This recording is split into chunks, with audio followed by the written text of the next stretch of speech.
Nelson Mandela. Nelson Mandela as a global leader. Nelson Rolihlahla Mandela was born on July 18, 1918, in the village of Mvezo in Umtata, then part of South Africa's Cape Province. He belonged to the Thembu royal family. Mandela moved to Johannesburg in 1941, where he completed his BA through the University of South Africa and began working as a law clerk. He became increasingly involved in the anti-apartheid movement and joined the African National Congress (ANC) in 1943. Mandela spent 27 years in prison, primarily on Robben Island. Mandela was elected in 1994 as South Africa's first black president. As president, 19,941,999. Mandela focused on reconciliation between the country's racial groups. He established the Truth and Reconciliation Commission to address past human rights abuses and work to improve the living standards of South Africa's black population. His presidency laid the foundation for a democratic and inclusive South Africa. Nelson Mandela's influence extended far beyond the borders of South Africa, making him a global leader whose impact was felt worldwide. His leadership transcended national struggles and became a beacon for global human rights, justice, and reconciliation. Here are the key aspects of Mandela's global leadership. 1. Symbol of anti-apartheid movement. Mandela became the face of the anti-apartheid struggle. His imprisonment turned him into a global symbol of resistance against racial segregation and oppression. International campaigns for his release, such as the Free Nelson Mandela movement, garnered widespread support and heightened global awareness about the injustices of apartheid. 2. Advocate for human rights and equality.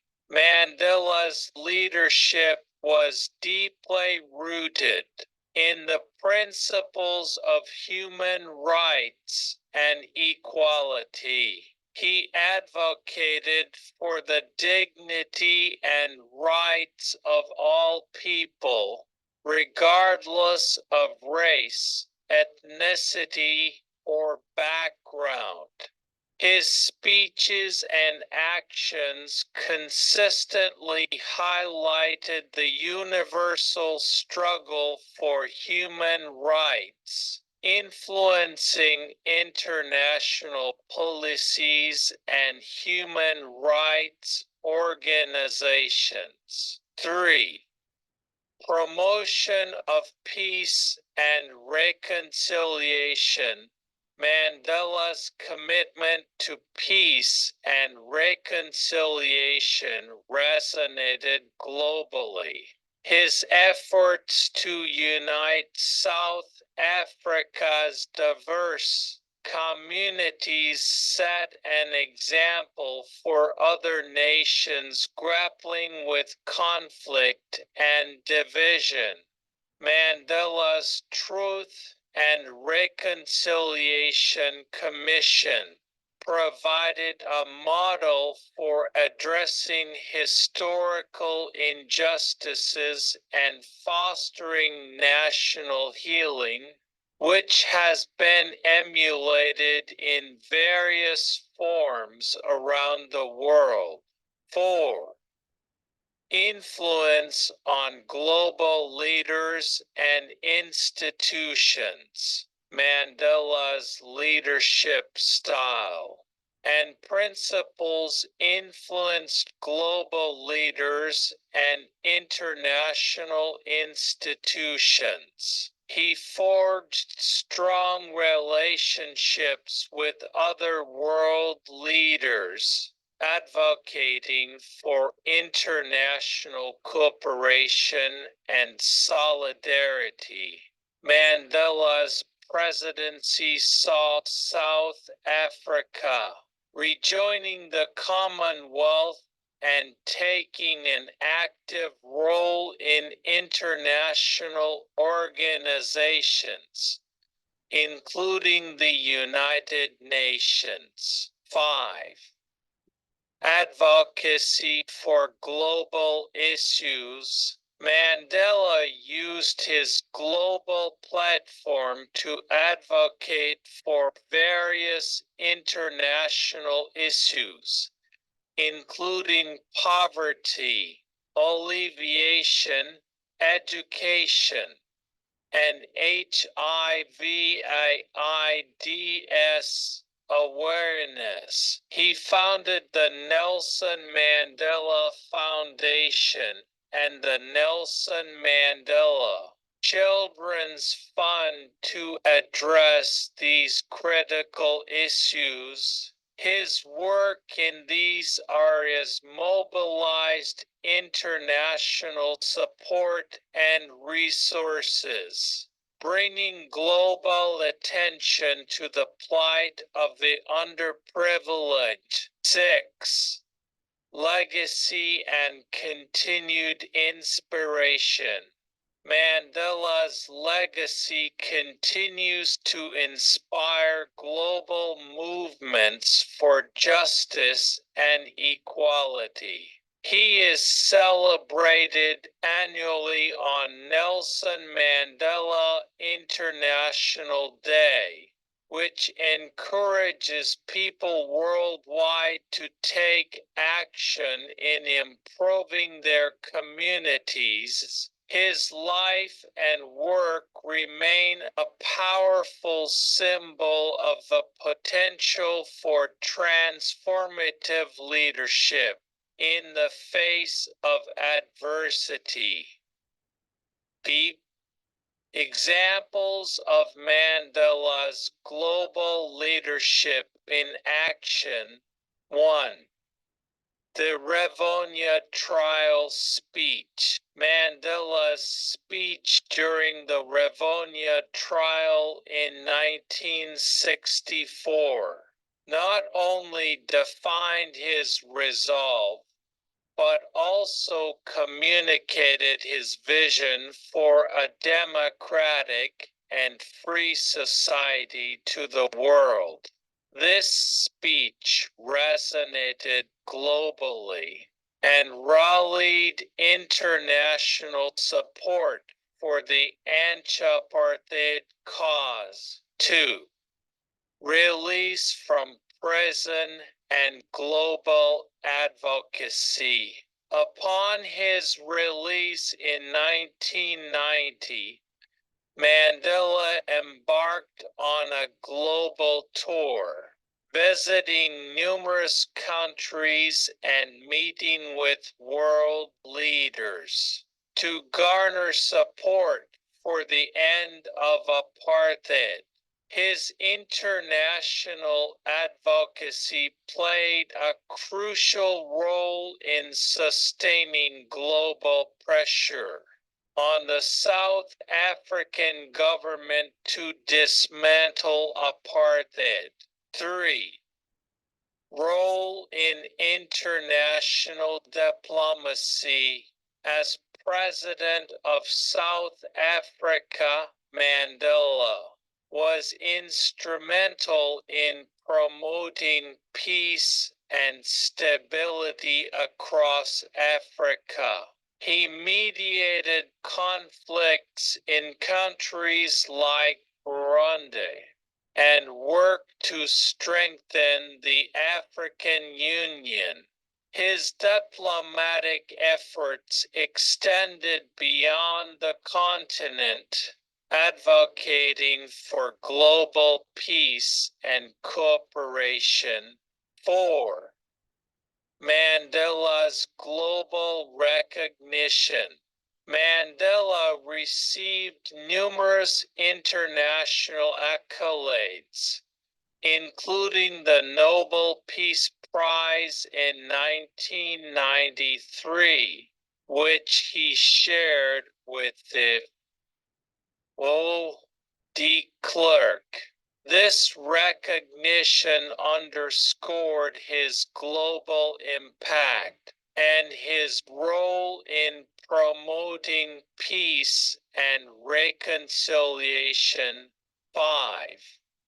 Educational and health initiatives. Mandela's post-presidential efforts focused on education and health, particularly in the fight against HIV/AIDS. His 46,664 campaign, named after his prison number, aimed to raise global awareness and funds to combat the epidemic.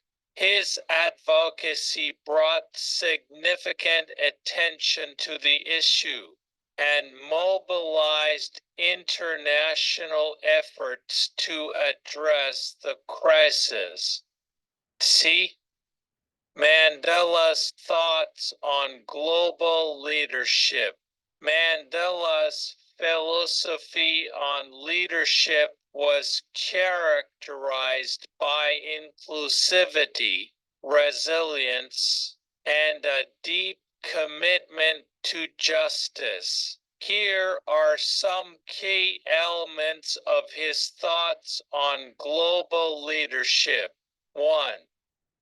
Emphasis on service. Mandela believed that true leadership is about serving others. He often highlighted the importance of leaders prioritizing the well-being of their people above personal gains. 2.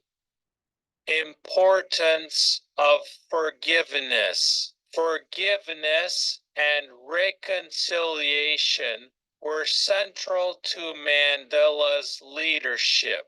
He viewed these as essential for healing and moving forward from past conflicts, a lesson he shared with the world. 3. Advocacy for education.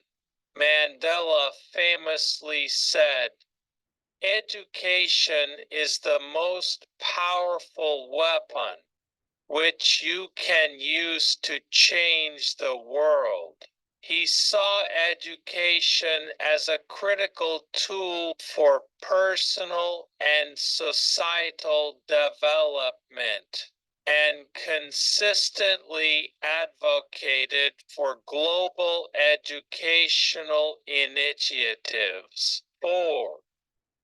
Commitment to justice. Mandela's life was dedicated to the pursuit of justice. He believed in the fundamental right of every individual to live with dignity and fought tirelessly against any form of oppression and discrimination.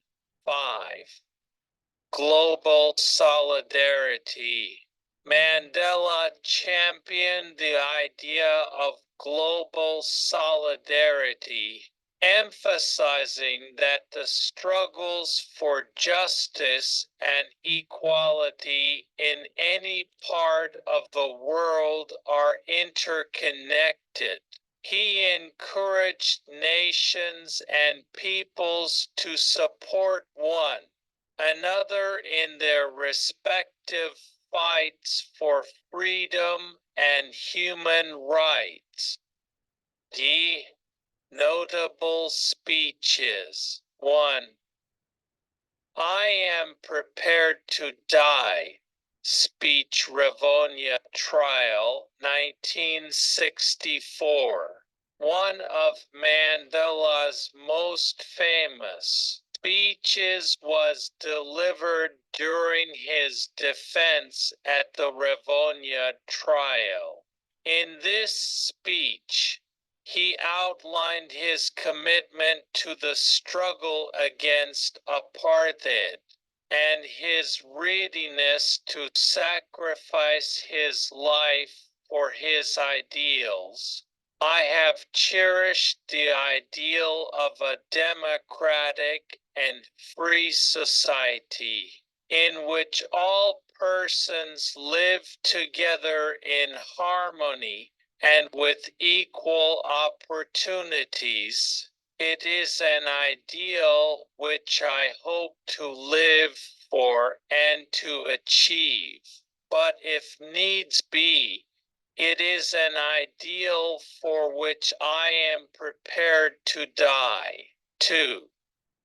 Release from prison speech Cape Town, 1990. Upon his release from prison, Mandela addressed a large crowd in Cape Town, reaffirming his commitment to peace and reconciliation and calling for continued struggle against apartheid.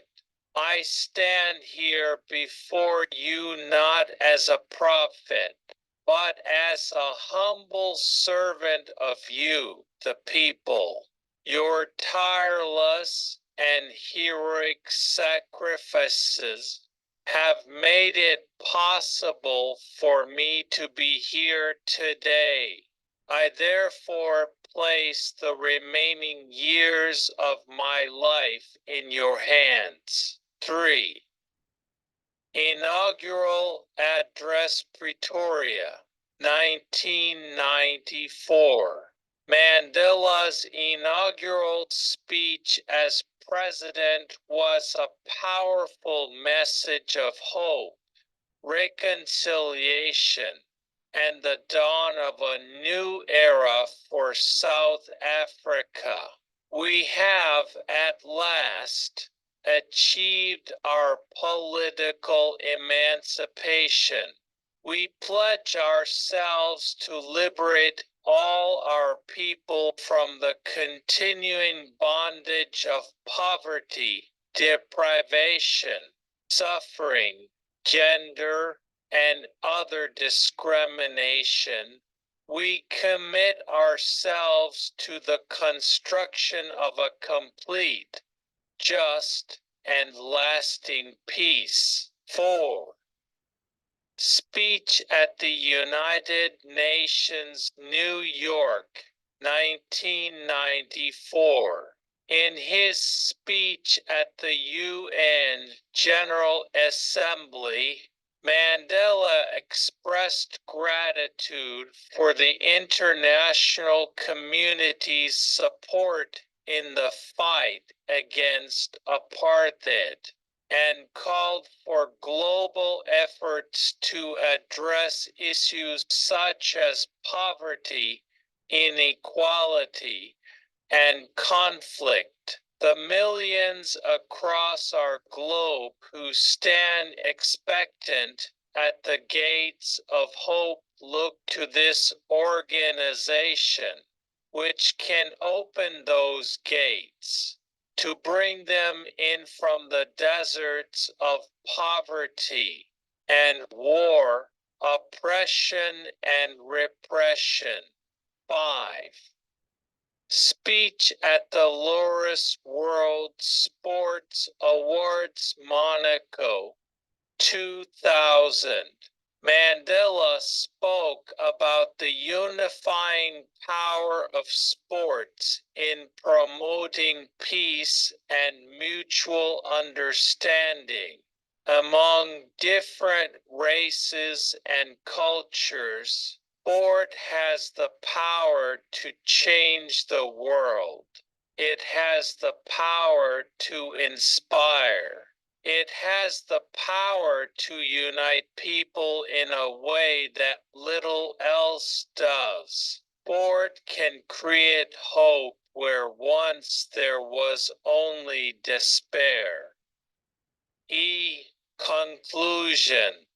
Nelson Mandela's global leadership was marked by his unwavering commitment to justice, equality, and human dignity. His ability to inspire and mobilize people across the world made him a unique figure in history.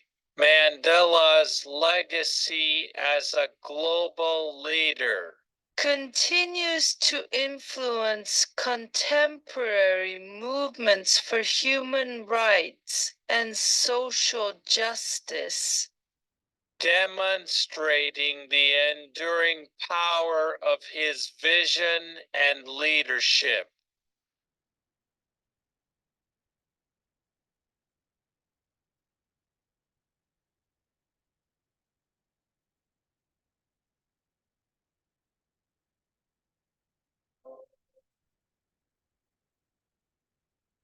The man known to history as Nelson Mandela was born on the 18th of July 1918 in the village of Mvezo in the Cape Province, the southernmost province of what was then the Union of South Africa.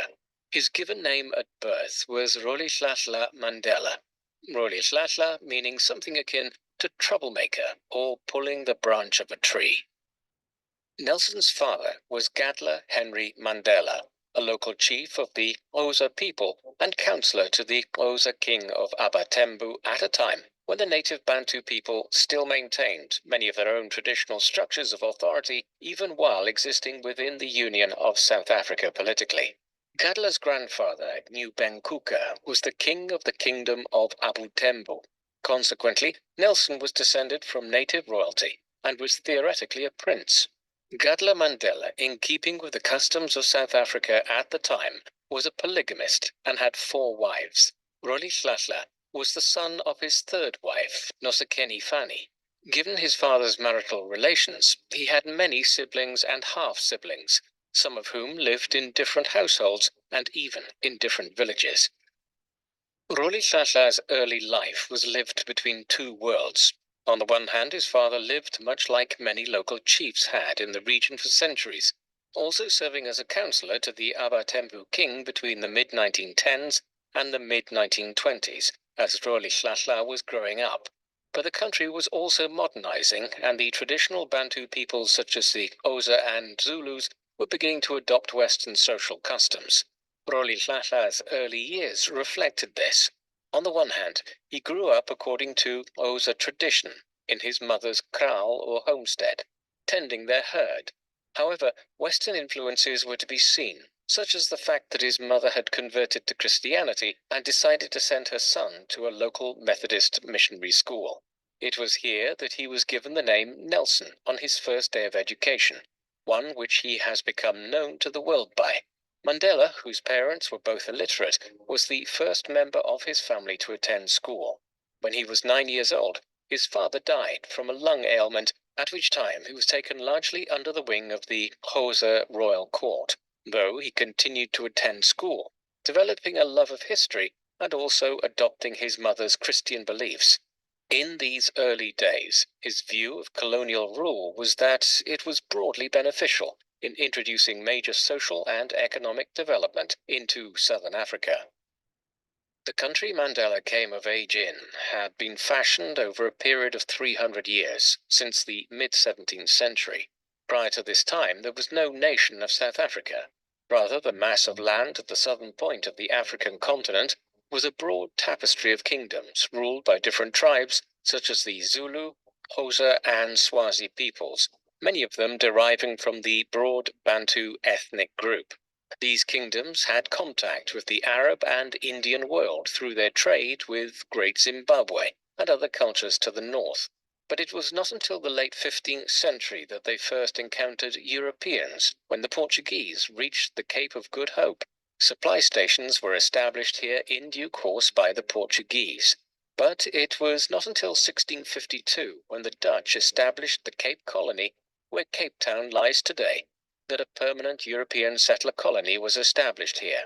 This expanded over the next century and a half, but in the early 19th century, the Dutch colony was occupied and taken over by Britain during the Napoleonic Wars.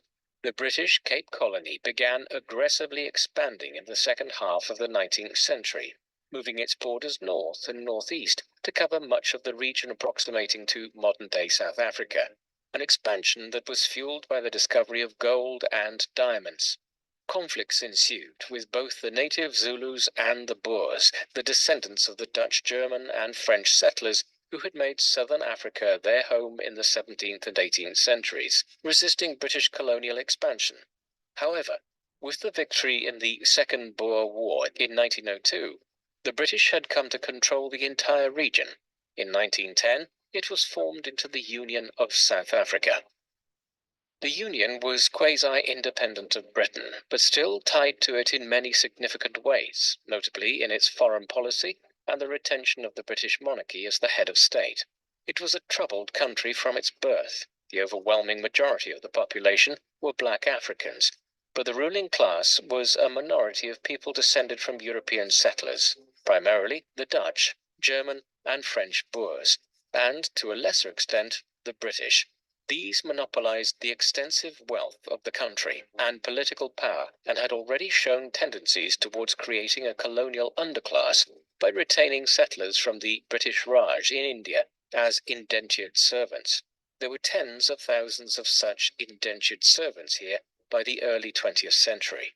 The Boers even began to develop their own national identity in South Africa, conceiving of themselves as Afrikaners and speaking Afrikaans, a Dutch West German dialect which had evolved amongst the settlers in South Africa since the 17th century. These Afrikaners were determined to cling on to power in South Africa, despite only constituting about 20% of the country's population. Their efforts to monopolize political power, wealth, and control of South Africa would define the country's history in the 20th century and Nelson Mandela's life. When he was 16 years old, Nelson was officially declared to be a man after undergoing the traditional Ulwaluko circumcision ritual, which was standard amongst the Xhosa. By that time, he had already commenced his secondary education with a view to becoming a counselor to the Xhosa monarchy, like his father before him.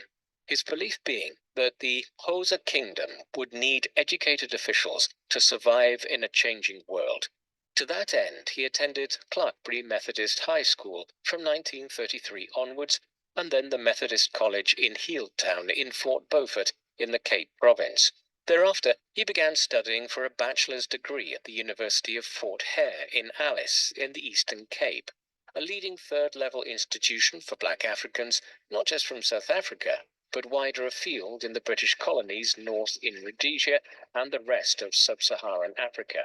Here Mandela studied law, politics, and history, while he was also a notable long-distance runner and boxer during his student days.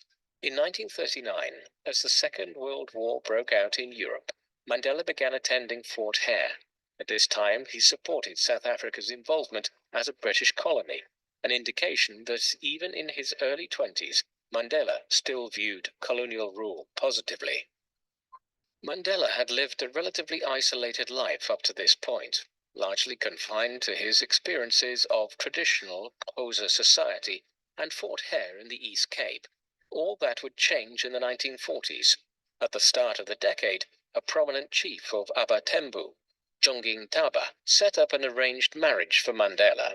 Nelson wished to avoid this, and so he fled to the city of Johannesburg in the spring of 1941, before eventually relocating to George Gotch Township. Here he met and befriended Walter Sisulu, a prominent activist in the African National Congress, or ANC. This had been founded back in 1912 as the South African National Native Congress to agitate for the rights of black South Africans within the Union of South Africa. It was renamed as the African National Congress in 1923. The party was primarily comprised of well-educated black Africans who lived in the major towns of the Union, many of whom were Christians. However, it also enjoyed considerable, though unofficial support from native power groups such as the Xhosa. Mandela was impressed by the political views of Sisulu and others, a large number of whom were left-wing activists, and by 1943 he had become a member of the ANC. Just months later, at Easter 1944, he was central to the establishment of the ANC Youth League, after convincing the ANC president at the time, Alfred Bitimi Nguma, that if their struggle was to be successful, they would need to gain mass support from the younger generations of South Africans. It was also around this time, in early 1944, that Mandela married his first wife, Evelyn Masse, a trainee nurse whom he had met at a gathering at Walter Sisulu's house, Evelyn being a close friend of Sisulu's partner, Albertina. Mandela and Evelyn started dating within days of first meeting, and were soon engaged. They married in a civil ceremony at the Johannesburg Crown Commissioner's Court on the 5th of October 1944.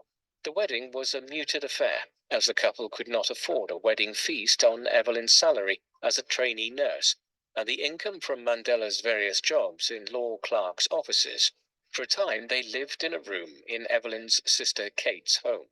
Their own first home in the Johannesburg township of Soweto, which they moved into in 1946, was also a very modest affair, being a small brick building with a cement floor and a galvanized tin roof.